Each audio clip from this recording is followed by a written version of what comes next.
How's it going, everybody? My name is that Volkswagen Guy today, and today I'm going to be talking about how to afford a car with very little money. Are you a college student? Are you a high school student?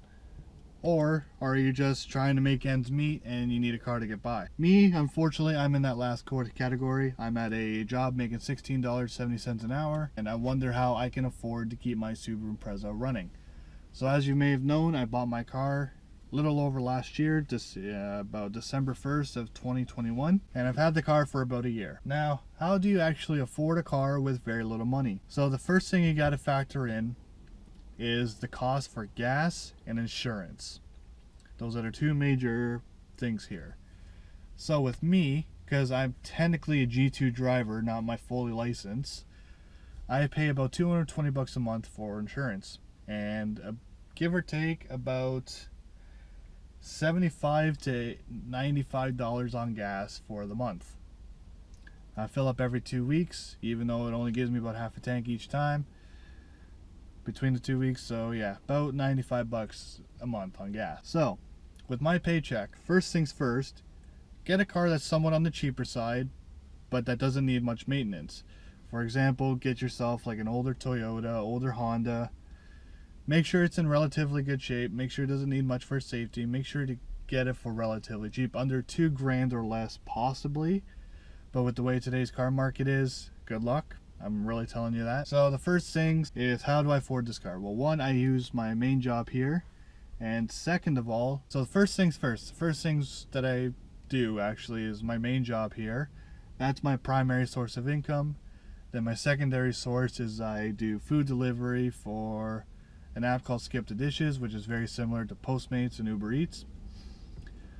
So that's secondary income that helps pay for my gas and half of my insurance. So there's one way you can afford a car with very little money there, is by doing side hustles. Another thing is, and if you get lucky like me, find a car that's in good enough shape and you don't really need to put that much in.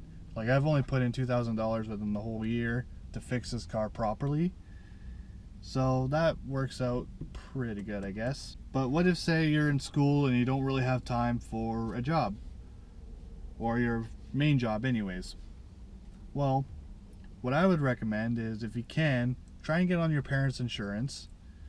One, it'll be way cheaper that way, and two, you'll still have the car, and whatever repairs needs to be done, you can help pay for as well, by getting your parents or your guardians or whoever to help pay for the repairs as well. Like when I owned the 99 BMW 540i, I paid for gas and insurance.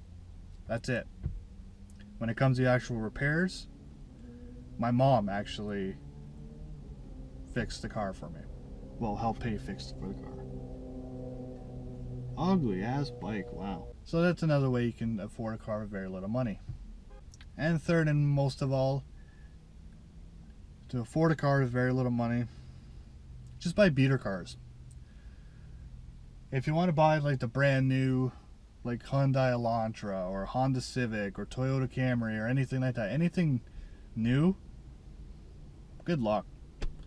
Just with budgets usually like most people, like for me for example, that work a 9 to 5 every day and don't get paid that much, it's really hard to pay for a new car, because you got the car payments, you also got insurance, gas. Oh man, I can't even go into that because that's just insane. I know I can't afford it, so if people are in my shoes as well, how can they afford it as well? So yeah, just buy beater cars, side of the road, fix them up, drive them up for a year, get rid of it and get in. Anyways, hope you enjoyed the video. Thanks for watching, and I'll see you all in the next video.